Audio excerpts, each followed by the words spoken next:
And I've started the recording, so everybody behave.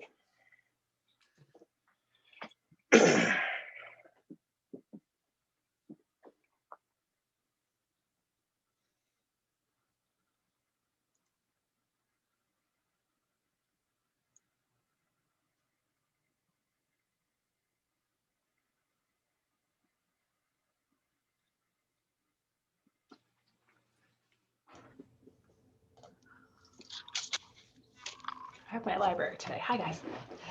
Well, nice library, Jen. I forgot it. Different computers have different backgrounds, so it's kind of funny. I'm at home and I'm like, oh, the library. How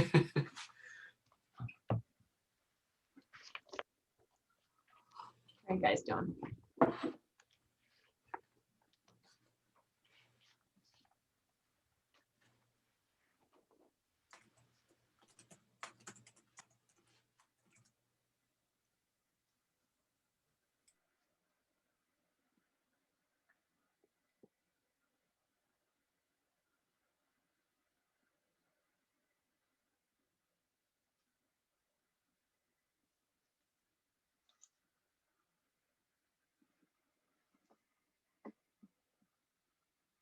Oh, I got two attendees sitting there. Maybe one of them's, yep, there he is.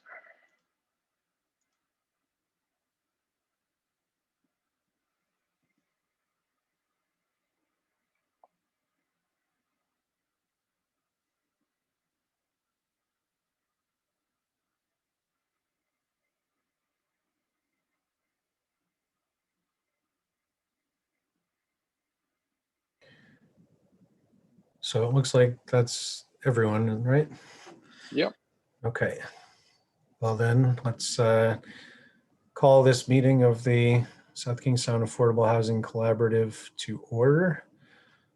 So if we do a roll call, folks just say your name. Ken Kruger. Kenny Burke. You're muted, Christian. Yep, I am. Christian Blaney, sorry. Joe Murphy, planning board representative. Josh Daly.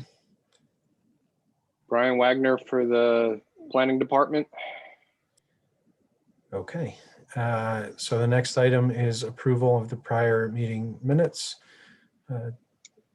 Anyone? And I would point out before we start that there is an error in the minutes. If you look at section 3, the approval of the previous minutes, you'll note that it says September 24th, 2020 instead of, I think it was October 22nd, 2020. I did double check. The correct October minutes were attached to the agenda for everybody's review. So that's just a cut and paste typo from my preparation of the minutes. So that September 24th date will be changed to October 22nd. Okay. Any other comments regarding the prior meeting minutes? Motion to approve. Second. Do we need a second to approve here? I'll second. Okay. All in favor? Aye. Aye. Any objection? Motion approved. Objection. Motion passes. All right. So next item is any correspondence or public comments? And there's none. Well, no, actually, I guess there is one. I forwarded it to you, Josh, but I didn't forward it on to the whole committee. Oh, okay. I received a letter and an email from Alice Buckley yesterday indicating that she was tendering her resignation. I asked her if there was anything that we could do to improve the process or any problems we could iron out in order to entice her to stay on. And she said no, that it was, she thought it was just time to move on. And she certainly wished everybody well. And She was sort of sad to leave, but felt that she needed to do it for her own reasons. So we thank Alice for her service to this committee, to the town. Sad to see her go, but no, she'll continue to do great things for the town. So it does bring up, I don't know if we have a discussion about this now, but it does bring up certainly that we should be recruiting some more members for the collaborative here. So I'd just say encourage you between now and the next meeting to talk it up, maybe think through a couple of people, and maybe if we all commit to talking to at least one person, encouraging them to apply, we can get a few more people in. We now have 3 vacancies, is that correct? Yeah, because I believe the way it's been interpreted is 7 members plus the planning board liaison for 8. So yeah, there would be 3 vacancies at this point. Anybody you talk to, I would just, make sure you mention it's not a complicated process. The board and commission application is available through the town website. In fact, if they go to the main page of the town website, it's the top item on the left-hand column. And you can go in there and get the application and fill it out, submit it to the town clerk. And they review them on a rolling basis as they come in. Brian, can you And remind me, do you have to be a registered voter to apply to be on a commission? You have to be a resident of the town of South Okay. Kingstown. I do not believe you need to be a registered voter. Okay, thank you. But you could clarify that with the town clerk's office. Okay. That's really their duty to vet and make sure people meet the minimum criteria. But when I reread the board's bylaws, all it said was resident of the town of South Kingstown. Okay. Okay, so everybody commit to get out there and try and encourage. I'll get people new pens and snacks. Okay, I'm in on the. There you go. incentive. Love it. The only other thing I would say about the public comment is you mentioned that we had somebody in the waiting room. Do we want to see if anyone who's watching has any comments or questions now? Certainly can offer comments or questions later on and during the meeting at different times, but if anyone is sitting with a burning question. I've got 2 people sitting in the waiting room. I can promote them if you want. Yeah, we don't have an overabundance of people at the meeting. Yeah, I think that's okay. So unless anyone has any big objections to that. No, I'm seeing. No, I think we usually let people sit at the table when we're at the table, right? So Right, exactly. I'm happy to bring yeah, people. yeah. The waiting room is really more of a way to manage large crowds, but for our purposes, it doesn't eat up a lot of screen. So we also had Sue Bonanno just join us as well. So we'll promote her.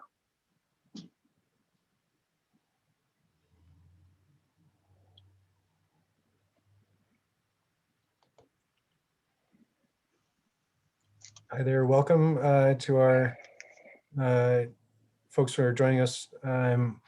If you want to make any comments or questions now, you're certainly welcome to, or you can wait for another moment in the meeting if it's more specifically related to something we're talking about. Can you hear me? Can you hear me or no? Yes, we can. Yes. Hi, Susan. I just want to say hi to everybody. I'm Susan Cicilline Bonanno, Narragansett Town Council. I'm happy to be here tonight. I actually am so impressed with the idea of having a collaborative affordable housing committee, and kind of looking to do the similar thing in Narragansett. So I'm here tonight just to listen and learn and see what kind of things you're doing with the committee. And I value anything that you can share with me that I could bring back to the town that would help us as well. Great. Thanks for joining us, Sue. Welcome. And Taylor, do you have a comment or question? Oh, no, I was just gonna say, like, thanks for having me watch in and, like listen in. That's a former, like a former commissioner of the Affordable Housing Collaborative, like in like the founding group, and was on it for like a number of years, and certainly interested in trying to promote affordable housing in the town. And obviously the early efforts failed pretty miserably. And so the task is even greater now and in greater need. So I hope, I know this committee is trying, and I certainly hope that the town makes a big effort in the upcoming months and few number of years. Great. Thanks for joining us. And if you heard while you were in the waiting room, we do have some openings. So if you listen in and you're interested again, certainly interesting to have you and your perspective from being, part of it in its beginnings. So thanks so much. Okay, so we'll move on to old business. So this is agenda item 5A. This is development of a tax abatement program and continued discussion on that item. And there's an attachment in the agenda around key provisions in that ordinance. Anything you want to take back up here in particular? Yeah, that document was just something I prepared after the last meeting to try and create an idea about how we would segregate out ADUs from two-family dwellings. I just tried to give a general list of sort of the objective criteria, and I think there are a couple of things in there. The 750 square foot limit and 1 bedroom are two objective criteria that I think it's pretty easy to keep track of. Some of the other things are, certainly are things you want to enforce, but they may be a little bit more difficult to track easily. Right. So that was my reason for throwing that out there. Gene and I did talk a little bit this afternoon. He remains concerned about people more or less, taking advantage of the tax abatement and not creating deed restricted affordable housing. I certainly understand that concern. One thing I thought of this afternoon is that maybe we should consider that in order to get the 5-year automatic abatement for simply creating an ADU, maybe one requirement we would want to attach to that is that it be a year for 1 year lease. That would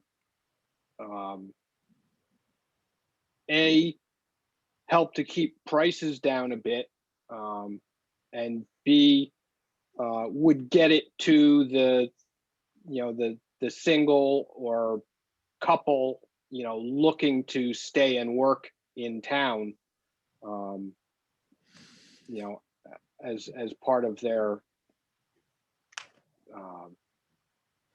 career choices or whatever, Right. as opposed to being on the student tourist seasonal rental cycle. Right. So you're suggesting, and now I have to look back on the language of the proposed abatement that we have going, but you're suggesting an addition that would be just to make it apply to something that is only for things that are going to be leased on a year-round basis. Yeah, I would say that in order to get the abatement, they have to commit to renting in 12-month commitments. Right. Can I ask Yeah. a question about that? Yep. It's on the enforcement end. I Seems yeah, tricky. I know where you're going with that. Yeah, it may be tough to actually enforce that, and we may simply have to trust that people honor their promises. Because frankly, for a 5-year period, it might not be worth the effort it takes to try and legally run somebody down on that. Right. That's my only reservation. Is this open for discussion? I don't want to dominate here, but I have some Yes. thoughts on it. Yeah. So, you know, on the one hand, absolutely our goal is to try and create more units that are for residents in town. On the other hand, the market pressures are so extreme right now that I think our committee is very much committed to meeting the needs of low and moderate income people, but also trying to have some more housing production that just eases the strain in general. And I wonder, although I think our hope would be that most of these ADUs would be rentals for local workers and young people. You know, if the worst case scenario is that smaller groups of people also were doing their seasonal rentals or their summer rentals in these little cottages next to people's homes, would that again still open up some stock for just more people to be able to be in town living in other units that maybe aren't being rented out that way? So I don't really, I'm not sure of the answer because it's hard to gauge how extreme this market pressure is with the you know, our tourism and hospitality industry. And you know, is there so much pressure from the student market that ADUs might turn into the new college housing? You know, that I could see that happening too. Would that be a bad thing? Is that something, you know, we need to be concerned about with a proposal like this, or would it still be meeting housing needs? You know, we have our other proposal, which is around abating for the period of time it's deed restricted, which is a different thing. But I feel like their intentions are sort of different. The get more ADUs produced intention with the 5-year, and then make sure some of those are truly affordable units for people who need them in town, which is the, you know, tax abatement for the life of the deed restriction. I just rolled that idea out for discussion purposes. Certainly it's up to the board which way you want to go. I agree with Jen that there are probably enforcement questions with that idea.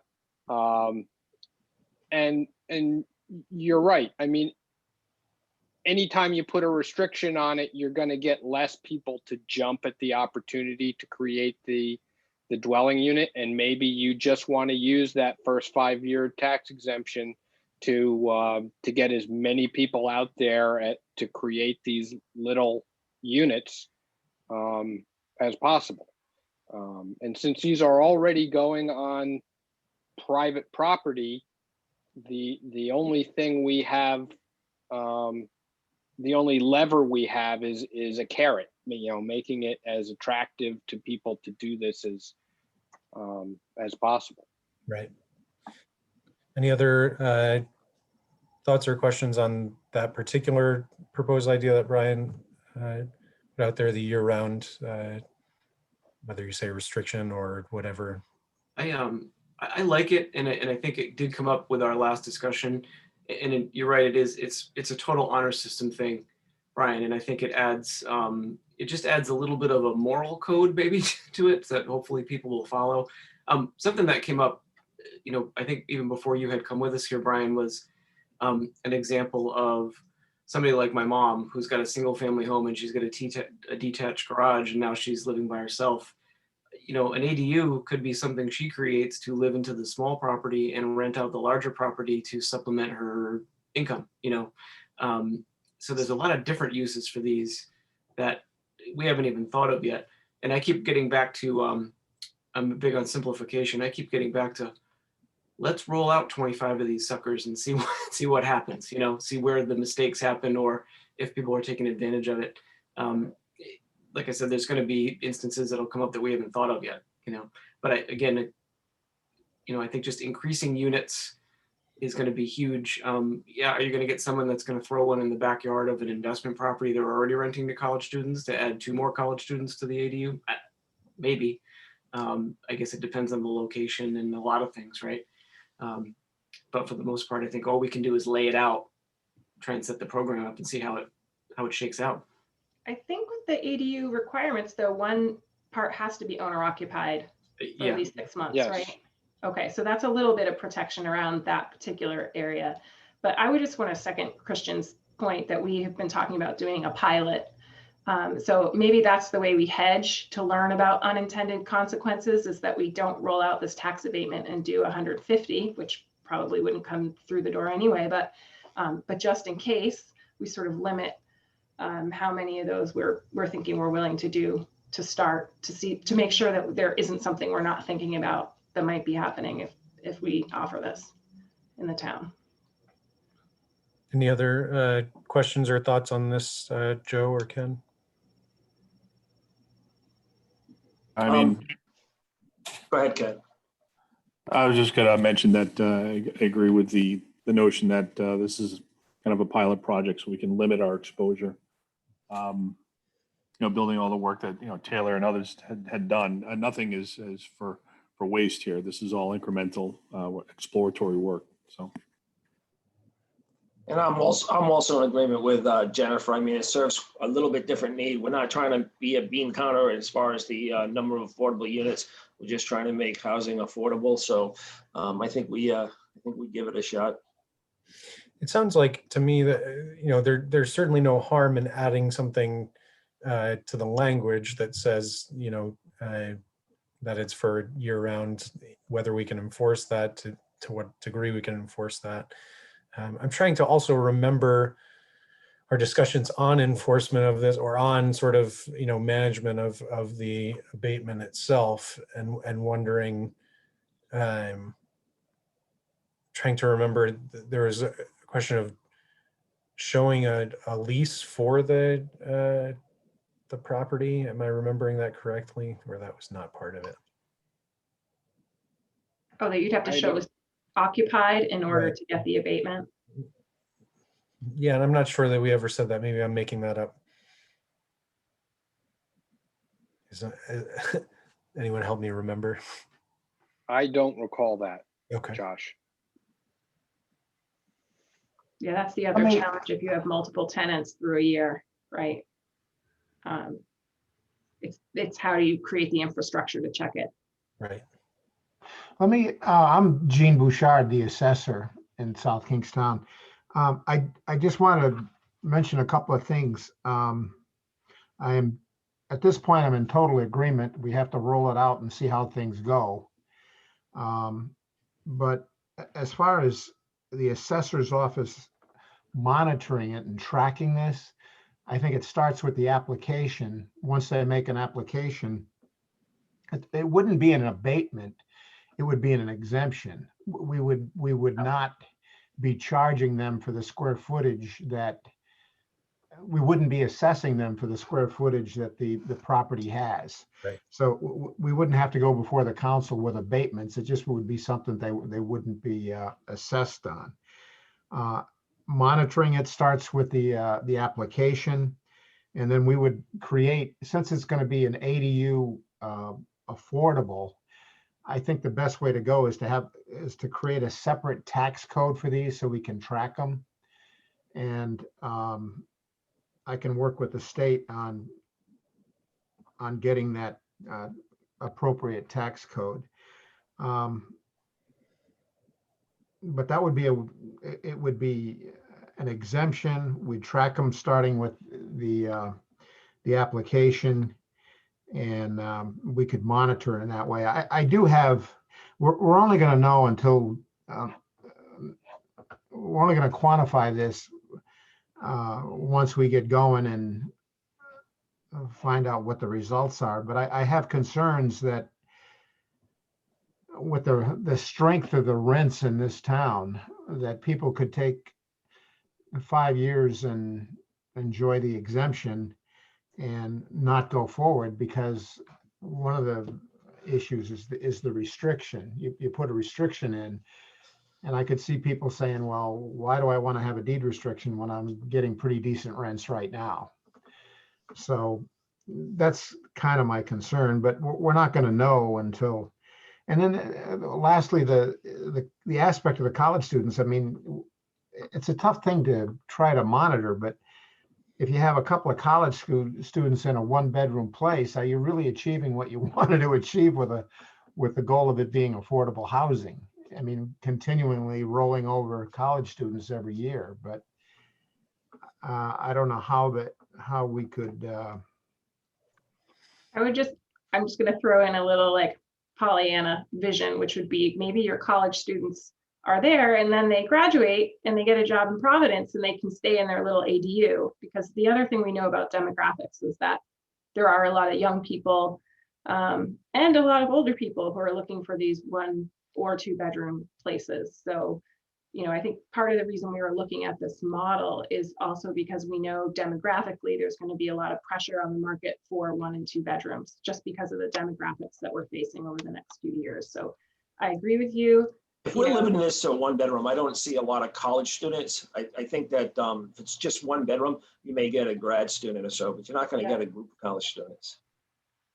I would imagine that the market rent for a single unit, I mean, most college students live together because it's cheaper to do so in town. And I think probably many prefer that anyway, but I think, so others have said this a couple times. I think it seems the general consensus is we're getting to a place where we think we should, you know, present this as a pilot and look to roll it out and you know, figure out things that happen as it's rolled out. You know, I think it doesn't hurt to add the language around year round, and then, you know, see what comes of that. I certainly think that I appreciate, Brian, your work in you know, thinking through the definitions and gathering these definitions and your conversations with Jean. So what I would suggest is, I think we've gotten to a place, I put this out there, that we are just about ready to present something. Now, is the next step to present this to the town council, or is the next step to present what is the next step with this? I think I would need to draft something up. I don't know, Gene, is this something that would need an ordinance to implement in terms of the tax code in the town? We have the enabling authority, but it would need an ordinance.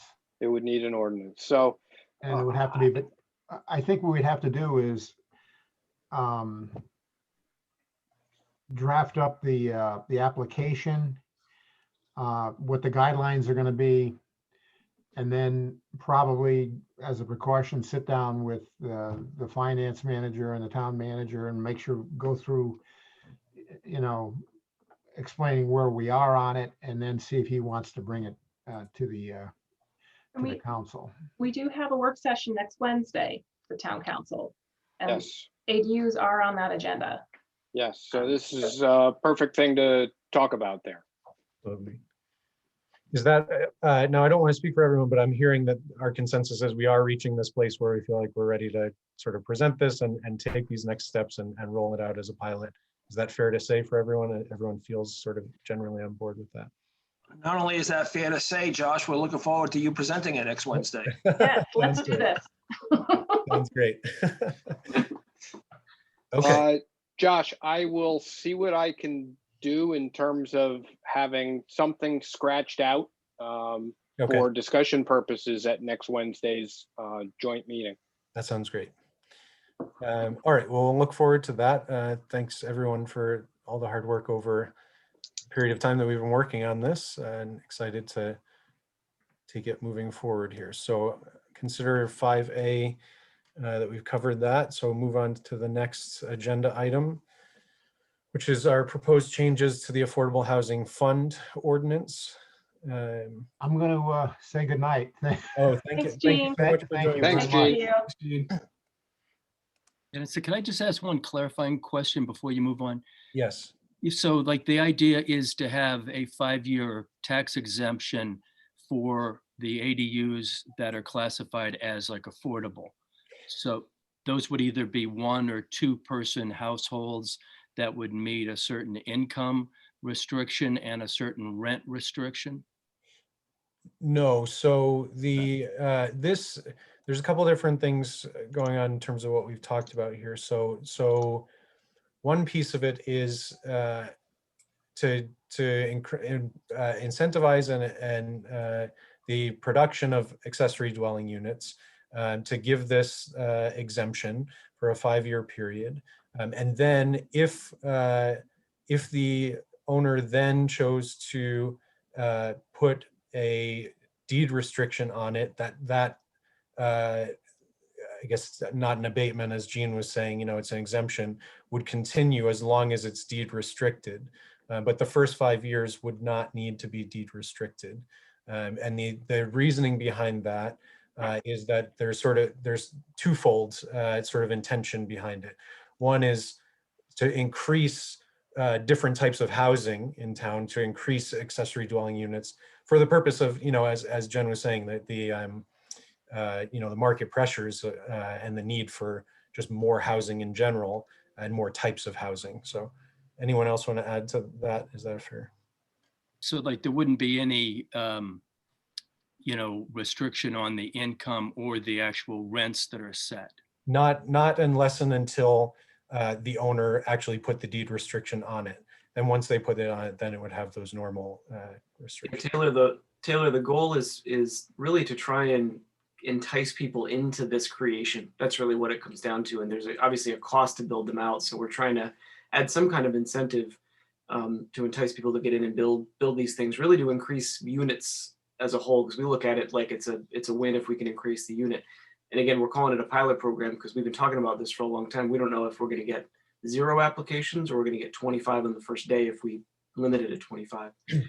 But we figure this is a starting point. We'll probably learn a lot as we proceed. So. And thank you for your question. I know you have jumped right in. And we've been working on these conversations for a long time. So please feel free to ask questions on these items as we go through them. So we're on the next agenda item, 5B, which is the proposed changes to the Affordable Housing Fund Ordinance. This is another ongoing conversation that we've been having.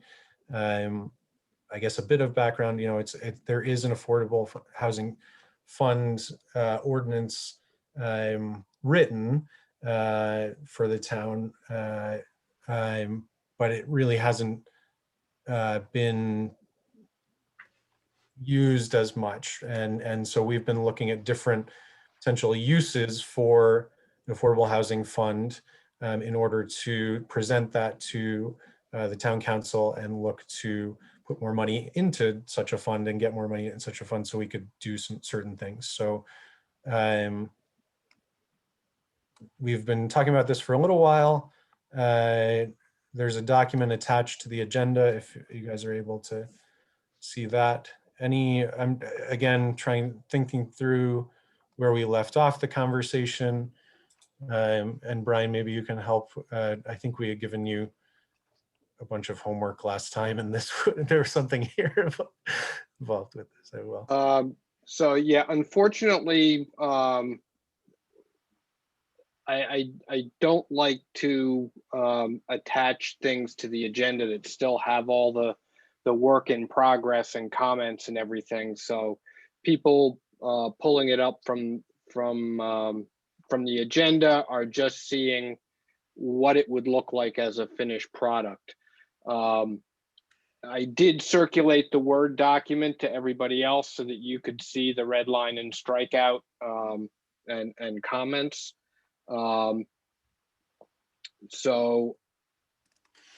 I think I hit on everything. I did have a couple of comments. One, in terms of contributions, we make room to receive fee in lieu of.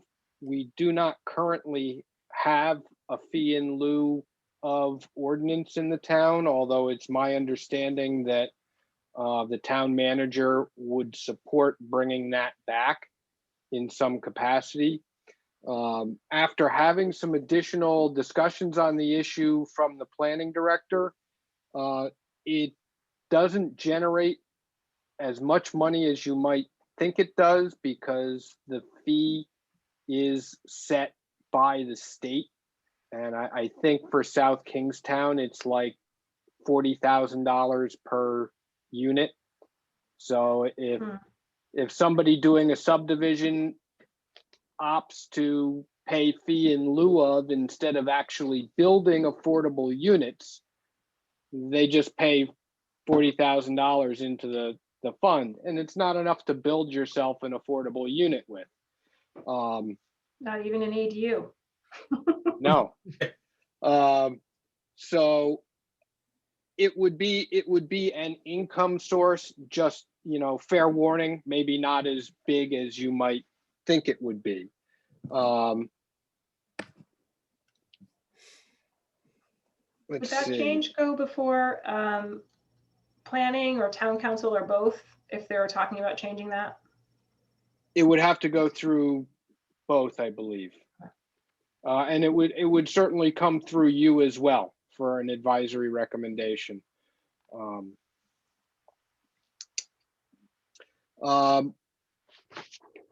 A couple of things that I raised in this rewrite. I put in a new section on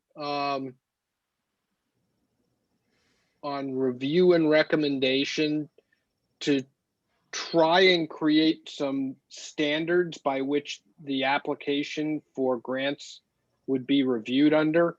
My concern was,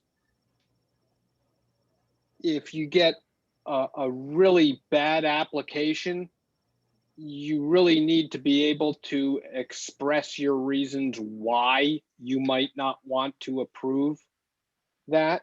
And by putting some standards in here for you to apply, it allows you to say, okay, you know, this is a bad application and it doesn't meet X, Y, and Z standards. If you don't have a review process with some kind of rubric to vet these things with, you always run into the possibility that somebody who applied decides to sue you, saying that your decision not to give them the grant was arbitrary and capricious, and therefore they should get their money anyway. So I created that section H.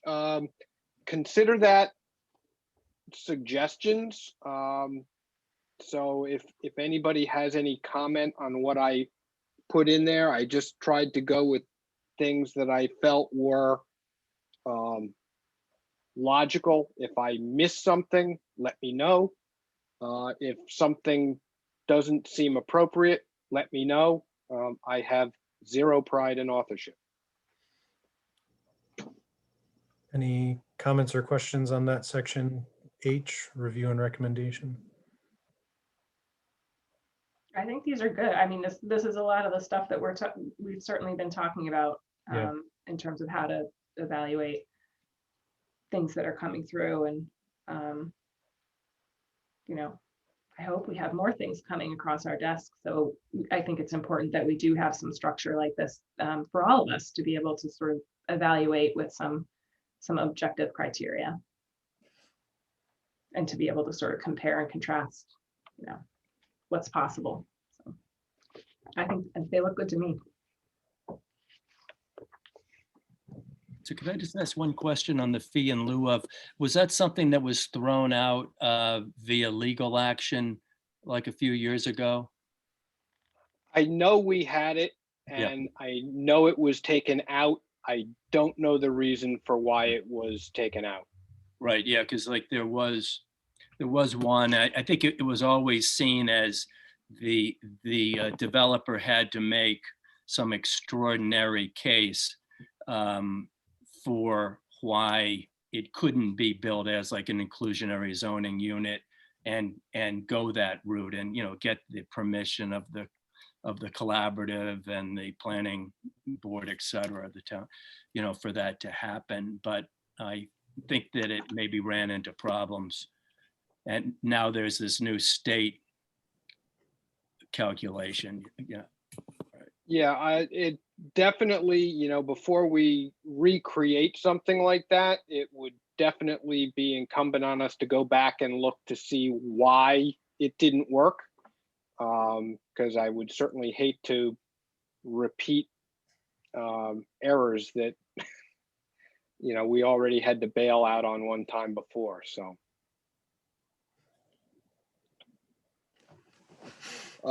So the next thing I highlighted, and I think I read this and I was afraid that maybe I hadn't written this correctly. Section I-4, where it's form of monetary awards. That first sentence, awards for any single project shall not exceed $7,500. I don't think that's correct, because that would then cap all awards at $7,500. I know we had a limit of $7,500 for some things because that's what the manager could approve on his own. But I didn't think it should apply across the board. And if it doesn't apply across the board, do we want to impose a limit, or are we just going to evaluate on a case-by-case basis? We did have conversations about a limit, but it wasn't across the board. And I'm trying to remember back. I don't know if anyone has better memory than I do or can pull up a prior version of this document to remember what it did apply to. I think we already have the gatekeeping function of things over 7,500 have to go through council, correct? The permission is just that the town manager can approve things without the council if there's below 7,500. I think does that sound right? It sounds right. I don't know, but is that correct? You know, Brian? There is. Yeah, that's the way it's set up earlier in the ordinance. Section E. The town council will make all final funding decisions and disposition. So it's not ultimately you or the town manager making the final decision. It's the town council making the final decision. Right. Except for applications for pre-development funds of $7,500 or less, that the town manager can award pre-development funds. So basically engineering and architecture and finding an agent and things like that. But everything else other than that still has to go through the town council, and it would go to the town council with your recommendation on the amount to be awarded. So it sounds like the $7,500 fits there. I don't know that we need to include anything here under, I think it's J4 here, form of monetary awards. I think we can just strike that sentence. Okay. Any other thoughts or questions on that particular, or a general agreement that we could strike that sentence right there? Yeah, I agree. I agree. Okay. Okay, so then the next comment, it looks like, is just below that, where you've said, Brian, that you revised in the middle of that paragraph where it starts out, all loans shall accrue interest at a rate of 6% per annum for the date from the date the loan is given. So where it starts there in the middle of that, again, still J4. You can see Brian, you revised this to account for units not built. Yeah, I was a little concerned that somebody could play with this and that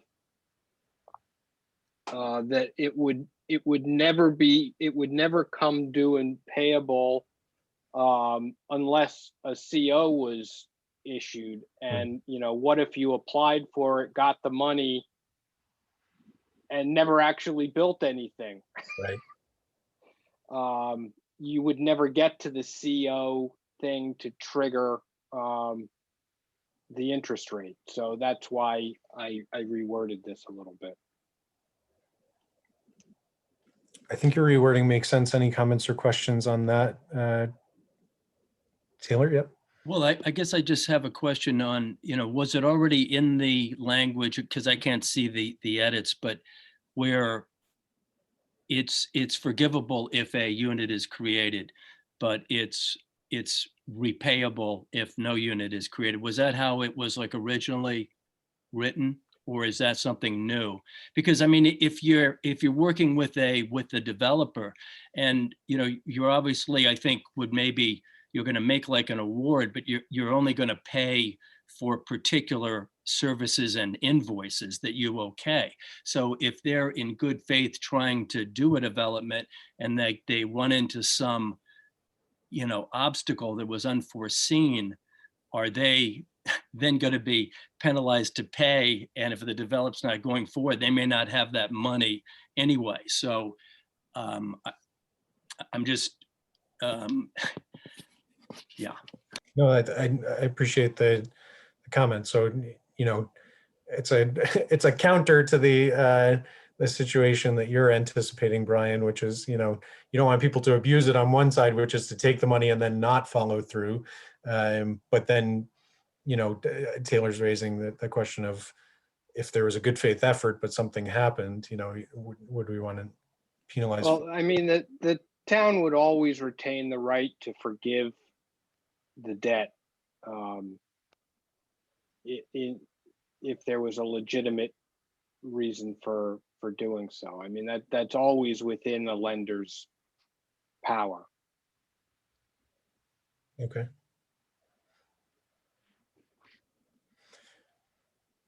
Any other questions or comments on this item, this edit?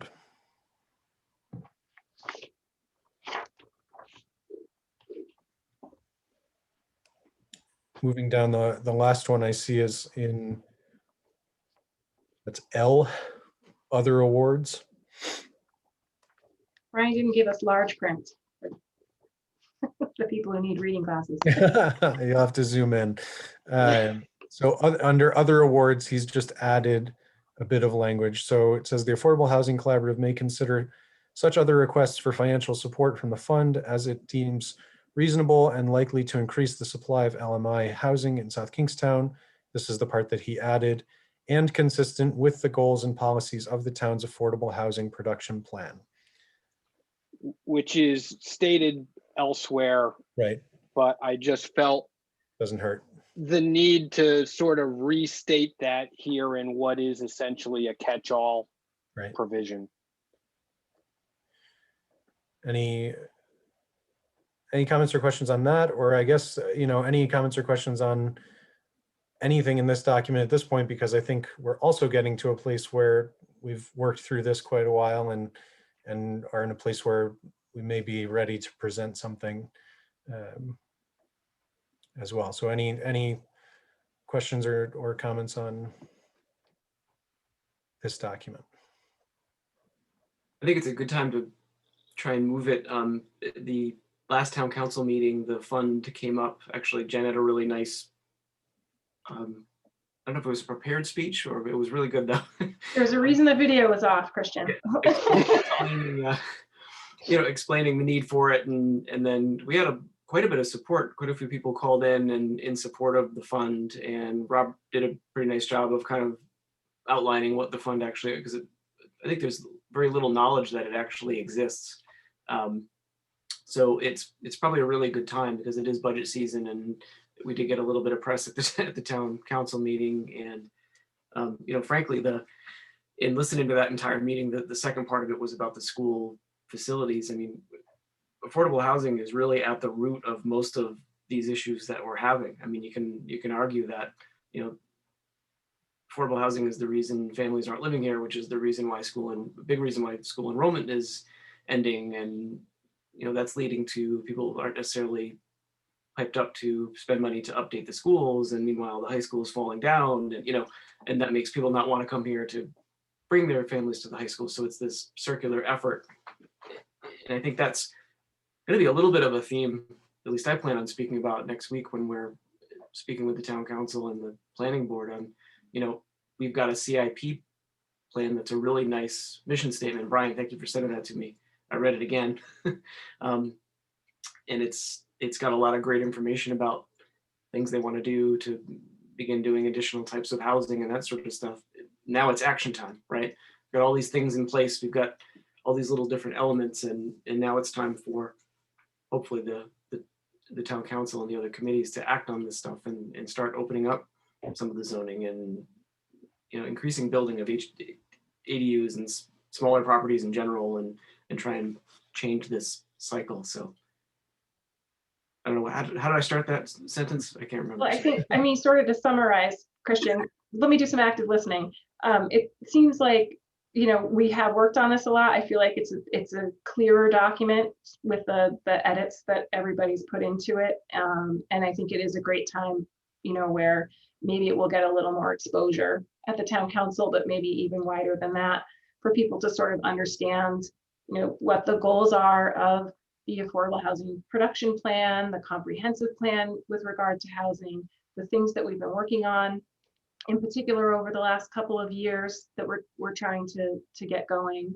I think it's a great time to give a message to the community that we are definitely, we've been thinking about this for a long time, but we're also taking some really concrete steps to try and address what's going on with the housing crisis and to engage the community in that conversation too.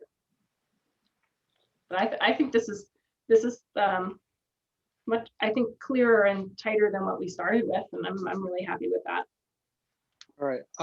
I apologize. I probably should have listed this as, being ready for a possible vote tonight. I did not do that, but seeing as we have the combined meeting on Wednesday, what I will do is I will clean this up into a red line strikeout, similar to what I would have to give to the clerk for review and adoption by the town council.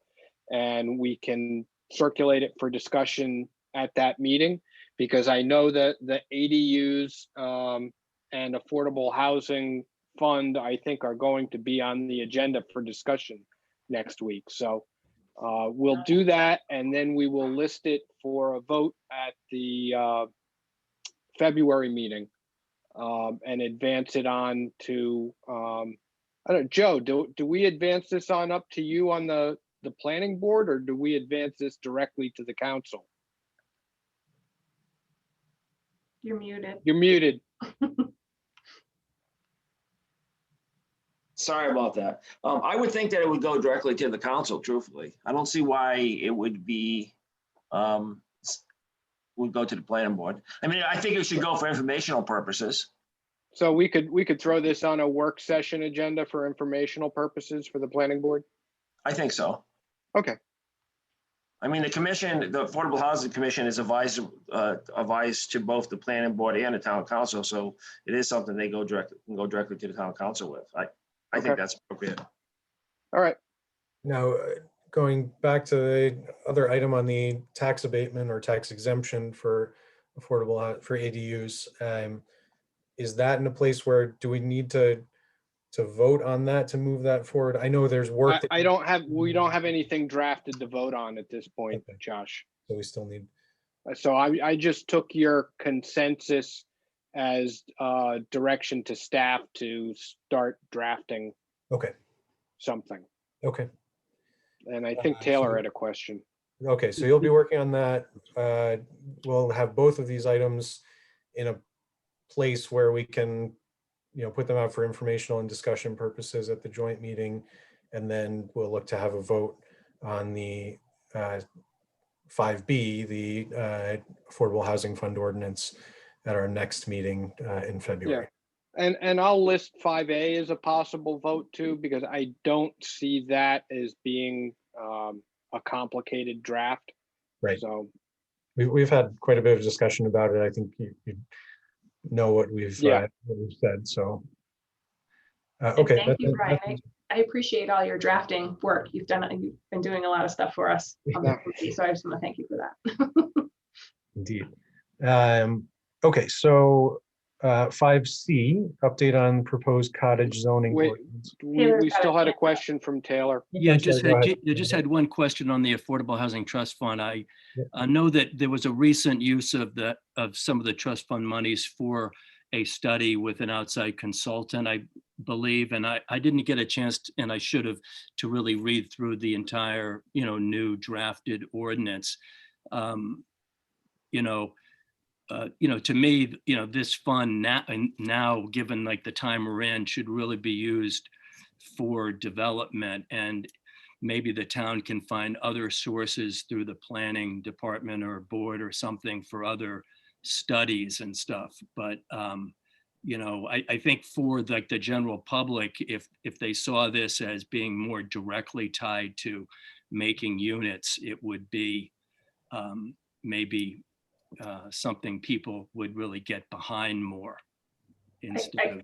I'm just going to respond to that if that's okay, Taylor. I think it's a both and situation because I totally agree with you. We need more funding in the Affordable Housing Fund to do those kinds of things and to produce units and to maybe help work on land acquisition and things like that. On the other hand, I thought it was a really valuable exercise to have a group come in that had regional expertise on this challenge and really help us understand the kinds of units that we needed, how we could have it fit into the community and feel like it was still preserving community character, and give us some feedback on all the different kinds of housing types that might be appropriate to work on this. And I think that was expertise we didn't necessarily have in-house to do that kind of planning. And I know, there is some frustration sometimes with doing these sorts of research and consulting projects, but if we look at the work session agenda that's coming up on Wednesday, it has some changes for cottage housing zoning that we're going to be talking about. It has accessory dwelling unit changes that we're going to be talking about. We've been looking at the comprehensive plan as a result of this. And we also did some focus groups that I personally found really useful for the collaborative, because we were able to talk to developers, people connected to the land trust, community members who are having trouble with housing. And a lot of times in town, people are upset that we don't do that community engagement work, and they feel like things are happening without it. And I feel like this project actually gave us some time to do some community engagement with lots of different stakeholders in town to understand what they thought would be a reasonable change for affordable housing. People resist affordable housing because they only imagine one kind. And there's so many kinds of affordable housing that fit in South Kingstown that we can produce. And I think this project gave us an opportunity to speak well to the public about what all those things are, and then tell them what we want to do. And then in my both and initial comment, now we need some money. We need some seed money to accomplish these things, but I think we have a really strong plan. It's almost like doing strategic planning for affordable housing. To me, that's what it felt like. So I just wanted to defend that project because I feel like it was a useful way to use funds, and it was I think a really good exercise to help the town have a really thoughtful plan to produce housing. And there's another piece to this too that I think that this board doesn't see quite as much. So this board's looking at how do you encourage the ADUs? How do you encourage maybe cottage zoning where housing would be more affordable? The other piece of this is the stuff that, and Horsley Witten helped on this, is the subdivision and the subdivision regulations and the zoning, where the planning board looks more at how do you actually make sure that fits into the community. So they're looking at what the setback requirements are, what the height requirements are for the cottage, what the density is appropriate, what areas of town that would be appropriate in. So there's another whole piece of this. I think that's a great point. So I think, if you read through the proposed changes that we have for the Affordable Housing Fund ordinance, it does cover a number of things. It very much is in that kind of catch-all both and, spirit that it allows a number of uses for it. I think I take your comment, Taylor, in the spirit I think it's intended, which is, let's see this move and get some units out there, which I think is definitely consistent with the spirit of our work and what we're doing. But I also agree that with Jen and Joe that, this Horsley Witten study was very good work, and I think lays some good groundwork for how we do that, so that we can present that in a way, sort of as Jen was saying, here's not that we're stuck in the planning process all the time, but that plan allows us to move forward in a way that is consistent with a number of different things that the town has been doing. So with that, I think that's a good segue to this next item, 5C, update on the proposed cottage zoning ordinance. Brian, was there anything that you wanted to update Yeah, on? I just wanted to let everybody know of a quick update. This we thought we had received final approval from the planning board, but when some of the technical clarifications that we had made went back through the planning board, really for what we thought were informational purposes, some additional issues boiled to the surface in terms of talking about appropriate densities and whatnot. We also had the Historic District Commission jump into the fray, concerned about how the cottage communities would work in the Kingston Historic District. So we are again going back and looking at some of the language on density. And while nobody from the staff perspective really thought that cottage developments were a serious threat to the Kingston Historic District, and the Historic District Commission would retain all of its review authority to approve or reject them as being an appropriate fit for the historic district. We decided that we would just do it the easy way and exempt the Kingston Historic District from the cottage zoning. So the cottage development idea will not be permitted within the boundaries of the Kingston Historic District.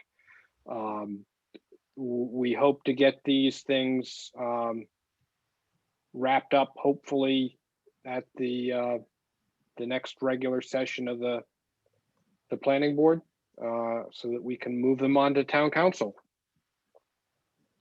Thank you for that update. So any questions from the board on that or comment? Okay. Moving right along. So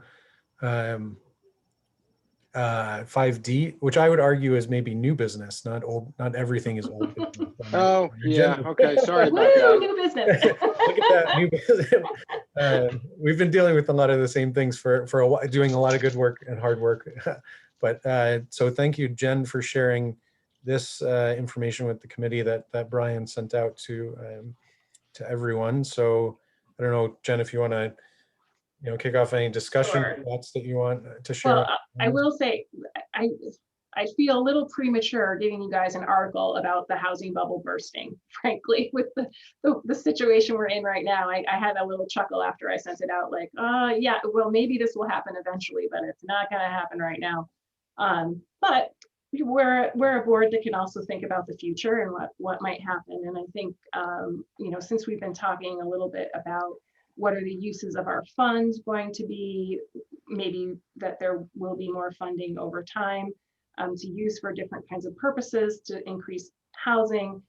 This article was really interesting to me because it talked about how municipalities and nonprofits and different entities interested in producing affordable housing tried to plan for when a housing bubble bursts, that it isn't just investors who buy up all the properties when the prices go down. So that's a risk if at some point we face another one of those occasions when the bubble bursts, do we, you know, we already know that we're a very appealing market for investors. You know, should we be thinking about, even if it's just a, you know, sort of conceptual thing at this point, are there things we can do if something like that happens to sort of prepare that if we have collaborators or money in the funds, that if there's properties that seem like they're at risk, you know, foreclosure, or there's other reasons that they might go on the market, could the town have a more active role in preserving those somehow to be affordable housing? So that's sort of the, I think, the through line of the article. I don't know if anybody had time to read it, and I'm adding extra reading to your meeting. But I did think it was really interesting to think about whether there would be ways to even have conversations with other entities in town or in the state about, are there ways for us to do partnerships to try and get land or properties? I mean, we've talked about this on the committee for years. Like, you drive by this little dilapidated house and you drive by it all the time and you're like, oh, I wish we could help that person, or we could somehow, if that property is just going to go into disrepair and go on the market, scoop up something like that and turn it into deed restricted affordable housing in town. So I sort of just wanted to throw it out there for discussion about this idea of the town either holding land or you know, there's a few things. One is trying to acquire land or property when it seemed appropriate. Bubble that burst, maybe that's an appropriate time when you can get a good deal. And then also thinking about if the town itself has property that it might be interested in developing for affordable housing. Are there ways that this committee could be supportive of encouraging RFPs or making suggestions about what you know, what that town lands maybe, you know, we do have some good understanding of the kinds of things the community needs now, making recommendations about how some town land could be used. You know, there are different things happening with land swaps right now. I don't know if Uskapog is a good place for housing. I haven't even seen that piece of land, but you know, things like that make me think, you know, what are our other opportunities? So I kind of just wanted to put this on the agenda for us to talk about what other people thought about other opportunities around lands, getting properties, land that the town already has. And to add to that, Jen, I think we had spoken about this, and this is probably 100 years ago, but in the same vein, when things start to go poorly with people individually, you know, is part of the fund that we have, is it appropriate use to try and help somebody, you know, if a house is dilapidated, if they are behind, you know, to help people get back, you know, keep the house from going into disrepair? And is it an opportunity to, if they qualify, to make it an affordable unit at the same time, you know, as part of the help or something? That had come up at one of the meetings quite a long time ago, as opposed to waiting for them to, you know, lose the house and then trying to scoop it up, trying to help them save it, and if there's some way to do that. But it's an interesting concept. We're probably about 15 years from that housing bubble starting to deflate. I know, right? But I mean, right now, oh, go ahead. Unless they open up the cottage units for us and we start getting more units.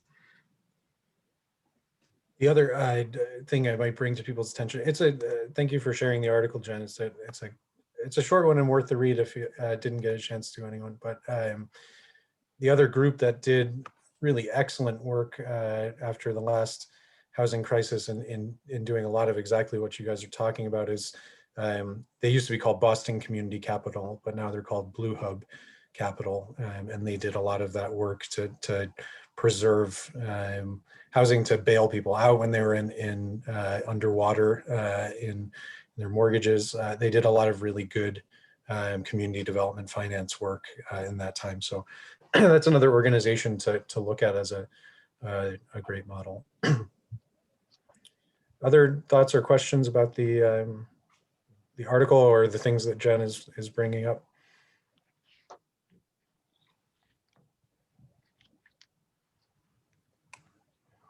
I don't know if this is really, it's not necessarily an action item for right now, and I did just share it out as sort of a thought exercise for us at this point. And we have a lot, we've got a lot of irons in the fire that we want to finish, right? So, but maybe when we finish some of these other things we're working on, we could circle back to some of these other opportunities and see if there's other things we can start planning for. Absolutely. I think if you do eventually get some money in the Affordable Housing Trust Fund, it might prove an interesting way to use that money. As Josh says, if somebody is, unable to, do the upkeep on their house, could you pay for some restoration to that house in return for getting a deed restriction and creating an affordable unit that didn't exist before? I also think, you might be able to look at situations where, if the assessor has already foreclosed on a unit, is that an opportunity to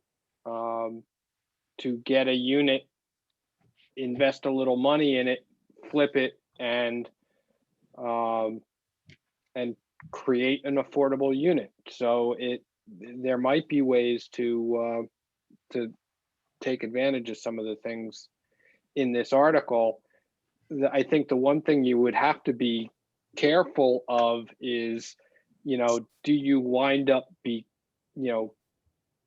creating a perception for yourself as, some of these people who prey on these distressed properties have a very negative connotation that goes with them, and you wouldn't want to go there. This sort of reminds me of the Capital Good Fund, which does a lot of loans for people with bad credit to try and keep them from using the payday loan operations that are really predatory. That I would hope we would be like the good funder doing similar work, but to support the people, as opposed to, there's those predatory sorts of things and those, market forces that just make things happen are out there anyway. But I agree with you. There's definitely there's an opening and a risk there if you start doing that people question your motives. We'd have to be very mindful of that. It strikes me that in sort of each of those instances that you talk about, these possibilities of the town affordable housing fund, being used in those ways, I think an important thing, again, this is thinking down the line of having funds there and addressing some of these issues. There are great models like the ones that are shared here, and there are great examples and great organizations that are doing the work, and then there are organizations right here in our community that are doing great work that we can partner with and recognize the limitations of ourselves as a committee to implement certain things, and instead look to those good partners and good models and draw in those things where we can make it bolster the ability of those organizations to do that kind of mission. We could be like a catalyst. Right, That's exactly. the way I envision it. That we would be a catalyst for, like, we're not going to be a community development corporation. That's not what we do. We're an advisory to planning and town council. But maybe this fund could be a catalyst to make it easier for local community development corporations to do what they do. If we can help someone improve and there may be really interesting collaborations. So I think, again, we have other stuff we're working on right now, but I feel like, there may be other ways for us to sort of broaden our scope over time.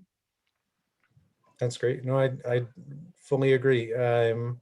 So thank you for sharing that, Jen, and keeping us thinking forward onto the next big challenges that we take on. So I think move on to agenda item number 6, unless there's any other burning comments or questions. So that's an update from planning department staff, from Brian. I think I've updated just about everything there was to update. I know that the Brian, have you discussed with this board the ruling from Shab on Northwoods? no, I didn't discuss with them. I think that came down since our last meeting. So That would be a good. yeah, is it Northwood? No, it's not Northwoods. What's the, Northwoods is the one on Curtis Corner Road. This one was Okay, on it's not North that one. Road. Is it Fieldstone? Fieldstone Sorry about Farms. that, yeah. It was a development subdivision proposed on North Road, north of URI. Right. They had proposed to build 28 or 29 single-family homes and to put all of their comprehensive permit affordable units in ADUs. And it went up to, that was shot down by Joe and the planning board. It got appealed to the State Housing Appeals Board on a couple of issues.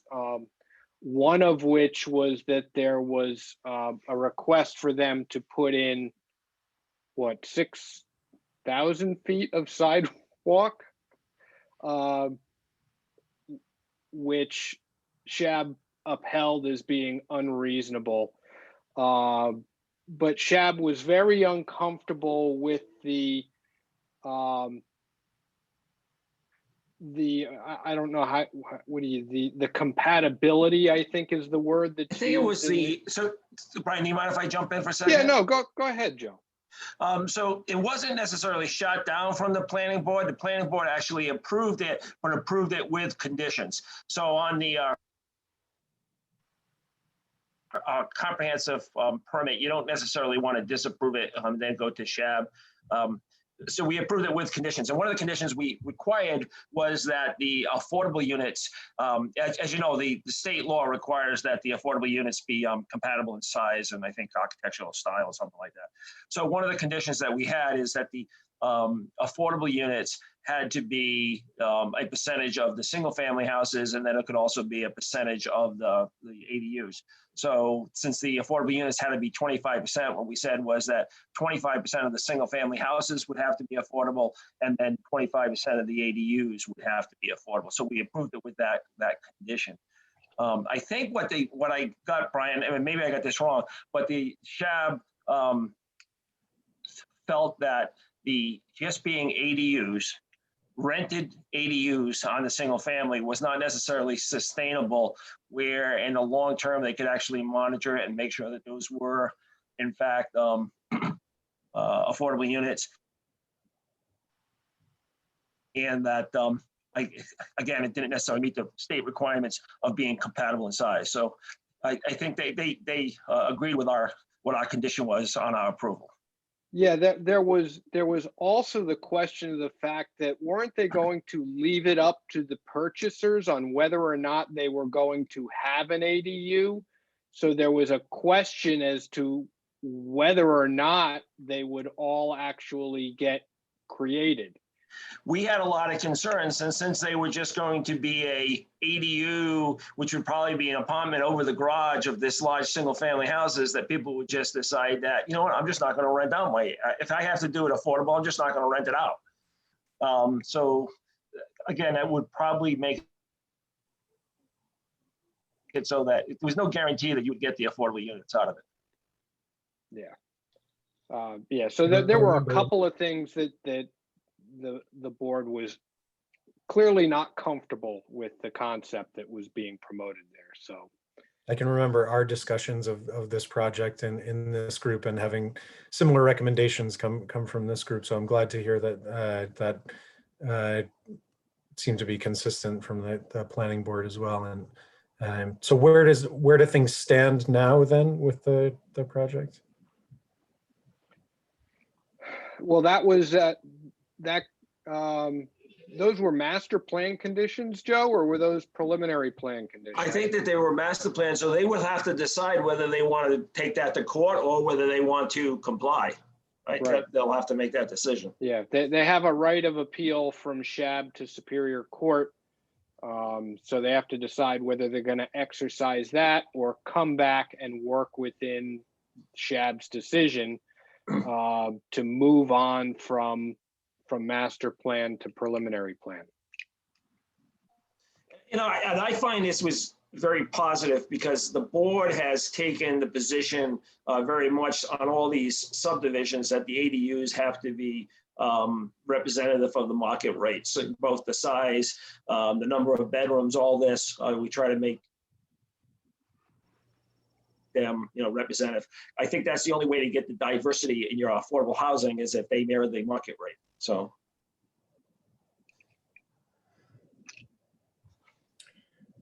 Thank you for that update, Brian and Joe. So we've got a next meeting date of this group, just this group, is Thursday, February 25th at 7 o'clock. So agenda items, we talked about a possible vote on the tax exemption program for affordable housing, and a vote for the affordable housing fund ordinance. Do you have any other agenda items that we'd like to put on the agenda for that meeting?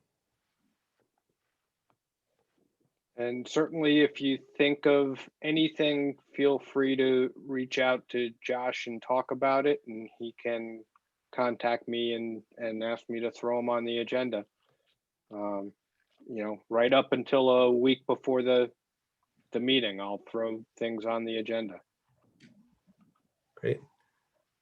So no additions I'm hearing now, but as Brian said, feel free to reach out with those. So we do have the joint meeting coming up next Wednesday. And the agenda here has some instructions on that, but I don't know that we need to discuss that at all. And we're going to discuss both of those first two items in that joint meeting as well. So we'll prepare, Brian and I will be prepared to discuss that, and then obviously the rest of the group will be able to discuss as well.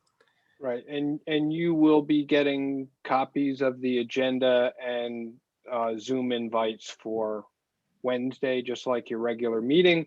I think we were just waiting. The clerk's office was going to prepare a single agenda, and then the planning department was going to do postings for each board that was going to be represented. So Okay. you will be getting that. So any other comments, questions, lingering thoughts before we move to adjourn here? From anyone, the community members as well, certainly are welcome to make any comments. I was just curious. I saw online someplace one of the recommendations from that Horton group, I guess, on some of the density changes. Is that kind of sitting on a, is that sort of sitting to be discussed down the line further, or I was just curious. On the density, there was some cottage zoning that is being considered. And that cottage zoning would have additional higher densities. And that is something that we'd be looking to make a recommendation for the town council to adopt and be allowed in specific areas of the town. I think I saw something else, it was on, some part of the website or online, we're talking about in Seward districts increasing, it was a draft proposal recommendation, I think, from that group, something about increased density for both market rate units and affordable units. There's some memo. I don't have the data. I think some of that might have been talking about the infill too with ADUs. So we did have some discussions around, you want to do some of your housing production sort of as infill in the already sort of dense village centers, right? Because you have services, you have water, you have sewer. So, ADUs would be one of those things. Wherever cottages end up might change, some of the density stuff. But if you're going to increase density, you probably want to do it in those places where you have all the infrastructure to manage having increased density. And that the idea would be, if you have increased density already where there is some, then maybe you're preventing sprawl or, putting density in places where it feels like it doesn't fit. So I don't know if that's what you're talking about, but that was sort of some of the conceptual framework for that. Yeah, it was a particular memo. I'll look for it and maybe I'll send it to you just with a question, just in terms of where it was. It seemed to be kind of indicating a greater number of market rate units and affordable units, in the sense it seemed to be saying, oh, like developers are saying, we can't make it with, we need more market rate units if we're going to be building these affordable units, kind of thing. It was a particular memo, Yeah, but I'll look for it. No big deal. the three things that Horsley Witten has worked on with us to completion at this point are the cottage development ordinances, which we talked about. They also worked on some changes to our accessory dwelling unit ordinance to try and make that work better. And I think you may be talking, Taylor, about some changes they worked on for the inclusionary zoning ordinance, because we did talk about density issues with that. The idea being we wanted to make the inclusionary zoning ordinance a preferable choice over the state comprehensive permit process by giving them a little bit more of a density carrot to go down that road. Because so long as we can keep them in inclusionary zoning and getting our affordable units, that way we maintain a little bit more control over the design and quality of the development that's being done. So that's just parked right now, that nothing's being acted on that recommendation yet. That's fully drafted and ready to go.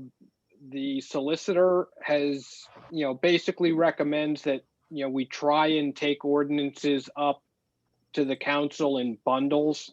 So we're going to try and get all three of them to the town council at the same time for discussion and a vote. And probably, it looks like Wednesday, that will be one of the things that's on the agenda, Taylor, the Wednesday work session. Susan, did you have anything? Yeah, I don't want to hold the committee up. I do have a couple. I enjoyed it immensely. I loved all the information that you talked about tonight. I just had a question about the consultant group that worked with South Kingston. You brought them in. They gave you sort of a direction on where you want to expand the housing and sort of helped you. But you sound like your committee has looked at the ordinances and then you sort of get those ready to pass on to the council. Is that how you kind of formed, like with that group? They did the research. They gave you some really good information about housing, what the opportunities could be for you. And then you kind of worked on the ordinances to refine them to bring to the planning and council. Is that kind of how it works out? They so Horsley Witten, the material is out there in terms of the work that they did. There were a few different pieces to it, and they engaged a few different a number of different groups, but in addition to this affordable housing collaborative, they also engaged with other groups that it affected. So there's things that are more connected to planning, as Joe mentioned. So it wasn't and they did also look at ordinances. They looked at, as Brian said, there were kind of three big parts that they looked at. I would just, Who for paid for history. that? Who funded that? So I'll jump in if you want, Josh. Please So our collaborative the town council had given us some money in our funds. And I think as long as I've been on the committee, we've been giving out small portions of money to people for pre-development and things like that, to do appraisals and figure out if nonprofits could get buildings. But we had gotten a pretty large disbursement from the town council, sort of a one-time thing. And part of our discussion at that time with the planning staff and among our committee was, what are the things we're kind of struggling with or trying to figure out, right? And a lot of that was around could we encourage more multifamily housing in the village centers, and what would that look like? And what does all that, it ended up being a discussion about what's this missing middle housing look like. So the Affordable Housing Collaborative and the Planning Department put out sort of I believe an RFP, correct me if I'm wrong on this, but we put an RFP out looking for someone to help us who had some expertise to sort of,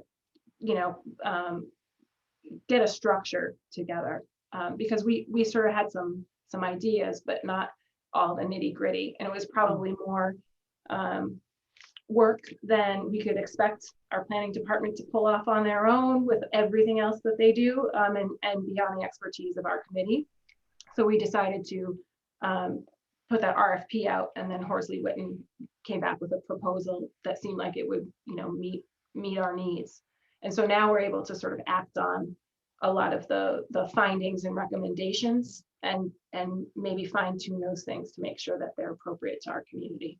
And so now we're in the stages where we're doing that with the planning department and town council. Thank Okay, you. so two other questions, Jen. So how long was that process? You sound like they joined with other stakeholders and partnerships to get the information, but how long was that? What period of time? Was it a year? Was it 8 months? So it felt like it was a little over a year. Yeah. Is that right? Was it more than a year? It must have been more than a year. Trying to think of when the timeline of when it started, but it was So it was usually about a year. Okay. it was about, yeah. I mean, it was thorough. They a piece of it was community engagement, a piece of it was board engagement and stakeholder like little engagement, focus groups and talking with focus groups.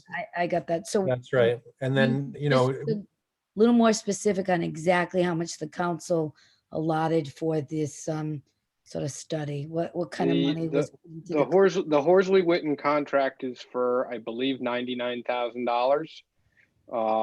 The three ordinances that we discussed tonight were, so this predates me, Sue, so I'm just going based on what I was told, is that those three components were viewed as sort of low-hanging fruit, the easy things to knock off. And so it's an ongoing contract beyond those three things. So once we get those three ordinances through the town council, the next thing that they will move on to work on are larger multi-household type projects, things like what are referred to as manor houses. So 4 or 5 unit apartment houses designed to look like a single house, walk-up flats, things like that. So that will be the next thing. And then also part of it is looking at the commercial highway district at around Dale Carlia Corners and trying to do mixed use in there. Business with upper level housing as well. So those are going to be much heavier lifts, I think, in terms of persuading the business property owners to follow or to go along with. So, well, I will add to that there was this is some other work that's been done in town. The Economic Development Commission in town did some great engagement of the business owners on Tower Hill Road, looking at that exact sort of question of what kind of development could be consistent and desirable, consistent with other things in the town and desirable. And there were some great meetings, a great survey that was done with those business owners and meetings with their input. That was, gosh, was it even 2 years ago, a year and a half maybe ago? No, I think it was like 2 years ago, because the Economic Development Committee has been voicing frustration that we have not made more progress on that. Right. But it was one thing that was, you're hearing, Sue, a couple of different times, about this missing middle, about this idea that, one of the things in planning and housing and affordable housing is thinking about housing stock as a whole and thinking about, like, if you have an overabundance of single family homes. It doesn't fit the needs and of a diverse community. And so, you know, you've heard a number of different types of housing that this study looked at. One of these things was, you know, could you develop Tower Hill Road in such a way that would be more consistent with sort of the rest of Main Street, you know, where you'd have, as Brian said, you know, commercial units on a ground floor closer to the street with a complete street, you know, as you've heard talked about too. And then, you know, other units above. So you might have retail units on the ground floor, you know, office units on a second floor, and housing on a third and or fourth floor. And actually that meeting with the Economic Development Committee was and the business owners was quite good. And I was pleasantly surprised, I'll say from my own perspective, that the business owners were quite receptive to that kind of development. Now, you don't know when you go down the road if you get other things voiced, but so that those are all part of a larger conversation about. Well, it's a good day for us then, because we just got passage. I just put EDC to come back into Narragansett. We had that committee in Narragansett, and then it got abolished, but I just got passage on it. So they're creating and coming alive again. So that's interesting. No, you guys are doing great work. You're way ahead of us on some of this stuff, but I'm going to use you all, you know, in your expertise. As you know, Brian knows, you know, Mike DeLuca, the planning, the zoning. I mean, just to kind of get up and going, to have a, you know, affordable collaborative group, to work with the planning and with the council. And I love the idea of the study, because they always want a mission. What's the group going to really work on? And I think when you do a study and you talk to all the different stakeholders, you get an idea of really what the work is. And so I think it's great. And I really enjoyed, you are, again, a little bit ahead of us on some of it. And so I will rely on you. I wrote all your names down, and I will reach out to you, just, you know, and if you can do the same if you want, as a neighbor, as a partnership. We have a lot of partnerships between South Kingston and Narragansett, and, you know, it would be really helpful, I think. And again, are there opportunities for us together too? Looking at affordable housing in the 21st century. I mean, maybe there's opportunities where we can do some things together. Who knows? We have a lot Charlestown, of Richmond just did that, so Yeah. it can be done. So I would, you know, love to stop back at another meeting. I have a draft of the affordable housing, the collaborative affordable housing committee. And I'm just I told Mike, you know, I was going to come to a meeting, and I'm drafting it, but, you know, we're on our way a little bit, and you've inspired me with all the hard work that you've done thus far. And I'm excited for it. I think it's great. It's an area that we really need to work on, and it's sometimes hard to get at, you know. So I appreciate the time, and I'll email you, Josh, and then maybe you can share, you know, the list with me, and or feel free to reach out to me as well. That sounds great. Thanks Thank for you, coming. Sue, for joining us. Thank you, Taylor, for joining us as well and giving your great questions and thoughts. So before we move to adjourn, just a reminder, you know, we have a few open spots. So our homework is, as committee members, is to go out and I won't say hound anyone, but but push for, you know, folks that you think would be good. Obviously, they're doing great work, and you're a great group of folks, right? So who wouldn't want to be part of this? Well said, Josh. Thank you. Okay, so do we have or any other last burning things before we have a motion to adjourn? Hearing nothing, does anyone want to make that motion to adjourn? A Motion to motion. adjourn. Christian and I did that in sync. Go for it. One motion. So I'll just say Jen and Christian. All One right. of us motioned and one of us seconded. You Yes, pick. we'll Perfect. leave it as a mystery until the next meeting. All right. Everyone in favor of adjourning? All right. Good night, everybody. Good night. Thank you so See ya. much.